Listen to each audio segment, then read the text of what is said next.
এই মহা আনন্দের ভেতরেও পবিত্র ঈদুল আজহার সুন্নাহগুলোকে যেন ভুলে না যাওয়া হয়। বিশেষ করে ঈদের দিনের যে সুন্নাতগুলো রয়েছে, যে সকাল সকাল গোসল করা, এমনভাবে গোসল করবেন যেন আজকে আপনি এই যে প্রথম যখন শ্বশুরবাড়িতে যাচ্ছেন বা গিয়েছিলেন, তখন যে সুন্দর করে গোসলটা করেছিলেন সে সুন্দরভাবে গোসলটা করবেন। এমনভাবে সাজবেন, প্রথম যখন বউকে বাসর করে এনে বউয়ের সামনে যাচ্ছিলেন সেজে গুজে, ঠিক এমনভাবে সুন্দর করে পারফিউম মেখে নিজে সাজবেন। সেজে সুন্দর করে আতর দিয়ে তারপরে ঈদগাহের দিকে সকাল সকাল রওনা করবেন ইনশাআল্লাহ। আর ঈদের পূর্বে অবশ্যই যারা কোরবানি করবেন তারা কিছু খাবেন না, এটা সুন্নাত। আর যারা কোরবানি না করবেন তাদেরও না খাওয়াই উত্তম। কোরবানি গোশত দিয়ে সর্বপ্রথম খাবেন, যেহেতু এটা আল্লাহর পক্ষ থেকে মেহমানদারি। পূর্বের যুগে কোরবানি ছিল আসমান থেকে আগুন এসে সেটাকে ঝলসে দিত, পুড়ে ছাই করে দিত। কিন্তু এখন আল্লাহ যদি এই বিধান রাখতেন তাহলে আমাদের কে কতটুকু ভালো মানুষ, কার দিলের নিয়ত কেমন, সব প্রকাশ হয়ে যেত। সমাজে আমরা চেহারা নিয়ে মান সম্মান নিয়ে হয়তো চলতে পারতাম না, কারণ আমাদের দিলের যে অবস্থা। আলহামদুলিল্লাহ, আল্লাহ আমাদের জন্য মেহমানদারির ব্যবস্থা করে দিয়েছেন, আমাদের সম্মানকে বাঁচিয়ে দিয়েছেন। তো আল্লাহর মেহমানদারি থেকে খাবেন ইনশাআল্লাহ।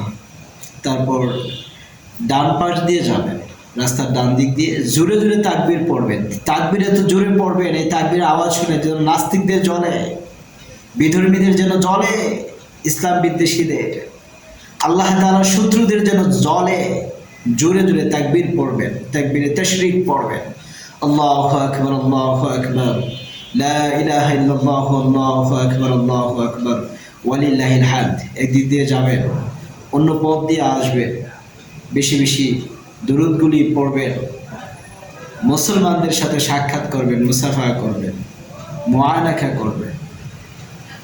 ঈদের নামাজে সামনে সামনে দাঁড়াবেন, ইনশাআল্লাহ গরিব দুস্থ যারা আছে তাদেরকে হাদিয়া দিবেন, ঈদ উপলক্ষে হাদিয়া দিবেন। অতঃপর বাড়িতে ফিরে এসে বাড়ির পরিবারের সবাইকে সালাম দিবেন, মুসাফা করবেন, যাদের সাথে মুআনাকা করা যায় মুআনাকা করবেন। তারপরে আপনার স্ত্রীকে অবশ্যই গিফট দিতে ভুলবেন না। এটা সুন্নাহের ভিতরে আছে কি না হয়তো আমি জানি না, তবে এটা করবেন, স্ত্রীকে গিফট দিবেন ঈদুল আজহা উপলক্ষে। অতঃপর গরু কোরবানি করতে যাবেন, গরুটা কোরবানি করবেন নিজ হাতে ইনশাআল্লাহ। বাচ্চাদের সামনে কোরবানি করবেন, বাচ্চারা যেন শিখে, বাচ্চারা যেন আল্লাহর রাস্তায় ত্যাগ দেওয়াকে শিখতে পারে, আর এতে যেন তাদের সাহস বাড়ে এবং যেন আল্লাহর পথে